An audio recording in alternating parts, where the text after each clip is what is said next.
Yes, so alam niyo nakakatuwa ito sapagkat ang nag-initiate ito, mga kabataan, kami sumusunod lang at natutuwa ako dahil bumaba na sa level ng mga ordinaryong taong issue. Aware na sila.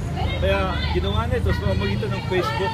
Nag-announce siya sa Facebook, ang pangalan si Junjun Akbayani, ito siya, no? At nung makita ko ito, sabi ko sasama ako dyan. Akala ko organized group talaga, pero hindi pala. Talagang citizens movement. Pure citizens movement. And that's good.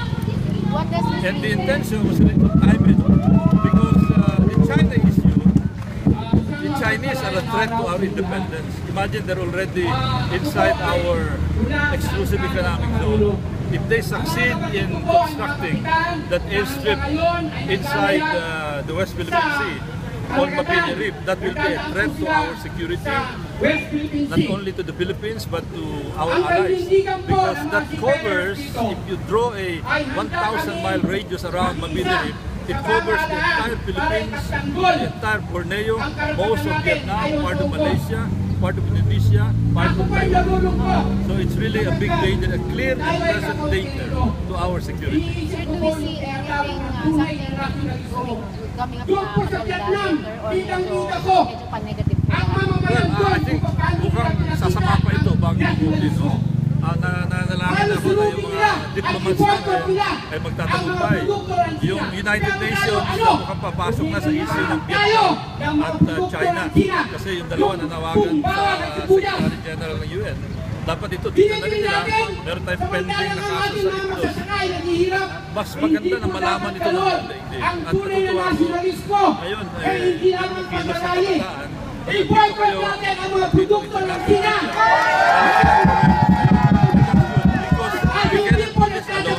Kailangan humingi tayo ng tulong sa mga kasama natin na umaharap din sa klaseng mga. Sa Facebook, sa ating mga komunidad, tularan po natin ang ibang bansa na lumalaban against China. Kaya pinakita nila ang tunay na nationalismo. Wala tayo sa kalimpinan. Yes, yung di ka pasisil, full support kami sa EDCA. Marami dito, full support sa EDCA. Meron ilan, siguro dahil sa ideolohiya, pinagsipa sa malampaya, kaya lang, sa ngayon, makinig ito sa lahat. Huwag nating isipin yung ideolohiya rito. Mas dito, ang pinaka-importante ideolohiya, yung ating soberenya, yung ating seguridad. Saan pupulutin yung soberenya natin, yung security natin, kaya malagay sa kaya ang EDCA, ang mga allies natin, Amerika, Japan, ang India, palagay ko nandiyan niya, Indonesia, yung mga yan ay tutulong sa atin sa makita nila na meron tayong pantay-pantay na interest. Likas na yaman ay nanakaw ng ating mga politiko at mga namamahala sa ating gobyerno.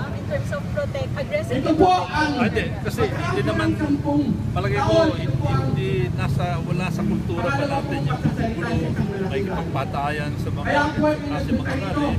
Sana iwasan natin yan. Kaya mas maigi yung ganitong klase ng matahimik, papayapang pagkilos. Sapagkat ayaw natin yung nangyari sa Vietnam, nagpapatayan doon. Marami presidente na saktan. Nagulo sa ekonomiya. We can pursue this.